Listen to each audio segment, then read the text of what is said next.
很大很大声，就像打雷一样。那个声音是星河表哥发出来的。这就是打鼾，你看他们两个就可以证明你下午打鼾了。我不信，不，默然，你们说我真的打鼾了吗？你觉得呢？不，你们两个早就知道了，难怪你们每次和我一起睡的时候都要塞个耳塞。我本来以为你们只是喜欢安静，没想到你们两个是嫌弃我。我们两个每次都不是很愿意和你一起睡，只是耐不住你脸太厚，非要跟我们挤一个房间，我就更可怜了。我想跟你分房睡很久了。好，即使这样，你们也休想跟我分房睡，晚点睡就晚点睡，谁怕谁？姐姐，我们以后也会分房睡吗？会呀，怎么了吗？我们可不可以不分开呀？小萌萌一脸委屈地看着顾灵烟。傻妹妹，我们总有长大的一天，我们总有一天会暂时分离的，但是我们心还在一起不就好了？为什么我们会分离？我不要。小萌萌无法理解顾灵烟说的话。我们长大了以后会去不同的地方上班，那样我们在一起的时间也就会少了。等你有了喜欢的人之后，你更不会希望我天天跟你在一起了。不会的，我不会。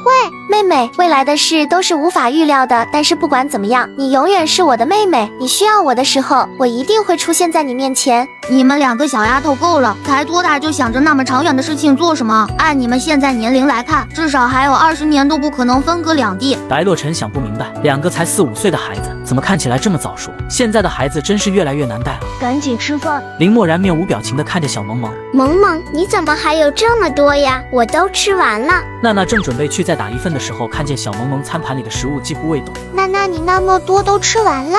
小萌萌忍不住吃惊地咽了一下口水。吃完了呀，我准备再去加1份。娜娜，你吃那么多还没吃饱吗？白洛尘怕娜娜撑坏肚子了。没有，这些根本吃不饱。你平时也吃这么多吗？没有，之前阿姨会给我很多，但是也就5分饱。后来不知道怎么地，阿姨给我越来越少，我完全吃不饱，我也不敢跟他们开口。那你以前没吃饱怎么办？娜娜心虚的不敢直视白洛尘。饿了就去菜园子找点吃的。所以小八说的总有动物偷果树都是你干的。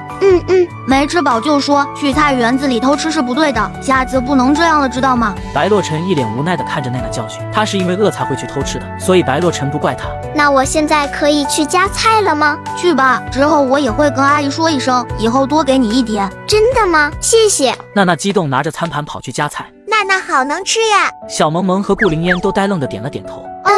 你们两个还不赶紧吃？娜娜都已经吃完再贴了。哦，小萌萌、顾灵烟和精灵连忙赶紧埋头吃着饭。娜娜吃饱喝足后，满意的打了一个嗝。总算可以吃饱了。萌萌，你再怎么还没吃完呀？我这第3份都已经吃完了。吃完了，吃完了，我马上就吃完了。你慢点，别噎着了。哦，吃完了。小萌萌嘴里含着饭，含糊不清。妹妹，你先别说话，先把嘴里的东西咽下去再说，不然很容易噎着的。小萌萌咽下嘴里的饭，我吞下去了。白洛尘拿着空盘子站了起来。好了，拿上自己的餐盘走吧。去哪？娜娜一脸疑惑。去洗碗。要我们洗吗？洛尘哥哥说阿姨太辛苦了，所以我们自己的碗自己洗。但是我们够不着水池呀。没事的，我们只是拿过去，洛尘哥哥会帮我洗的。哦，娜娜，我们一会去哪玩呀？妹妹，刚刚妈妈给我们发信息了，说晚点会跟我们视频。真的吗？小萌萌激动地看着顾灵烟，她已经很久没见到林若星了。你们把东西给我吧，你们两个去找个宽敞的地方给欣姐回个电话。那就麻烦洛尘哥哥了。顾灵烟毫不客气地把她和小萌萌的餐盘放在了白洛尘的手里。我们走了。顾灵烟拉着小萌萌找了一个安静一点的地方，然后准备给林若星打视频。当她举起手腕那一刻，他们两个呆住了。姐姐电话手表好像不能视频的吧？不能。那现在怎么办呀？林默然刚刚发现他们两个身上没有可以视频的设备，就把餐盘交给了林星河，然后就赶紧跟了上来。虽然林星河在他后面暴跳如雷的叫唤着，林默然直接无视了。给你们。默然表哥，你怎么在这？你们没有可以和姑姑视频的工具吧？刚刚才发现电话手表不能视频，用我的打。谢谢默然表哥。顾灵烟一脸感激地接过林默然的手机，就开始给林若星打去了视频。默然吗？妈妈，是我和妹妹。小萌萌激动地把小脑袋凑了过去。妈妈，宝宝，妍妍有没有想妈妈呀？小萌萌乖巧地点了点头。想了。那嫣嫣想妈妈了吗？有一点点，不是特别想，都习惯了。顾灵烟有些不自然地看向别处。你这是在哪里呀？你们不在家吗？我们在孤儿院呢。你们怎么会在孤儿院？林若星一脸紧张地看着小萌萌。洛尘哥哥带我们来玩2天，爸爸同意的。你们漠然表哥也跟你们一起去的吗？林若星见是白洛尘带他们去的，他这才放下心来。还有星驰表哥。孤儿院好玩吗？萌萌和嫣嫣有没有交到新朋友呀？我们在这交到了一个好朋友，他叫娜娜，他特别的能吃。还有一个弟弟叫安安，是个很可爱的小弟弟。嫣嫣今天玩得开心吗？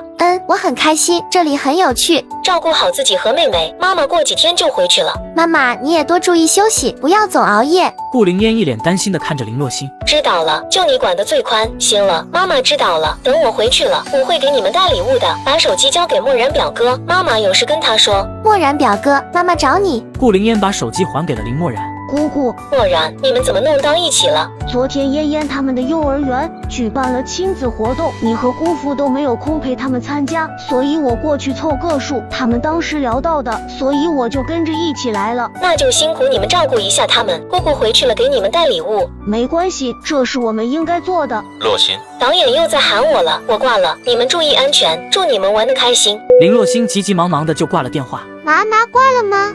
姑姑现在很忙，等她有空了会再联系你们的。我们走吧。小萌萌没有听见林若星跟她说拜拜，有点小失落。妹妹，没关系的，别不开心了，我都已经习惯了。我们回去找娜娜他们吧。小萌萌乖巧地跟在顾灵烟的身后。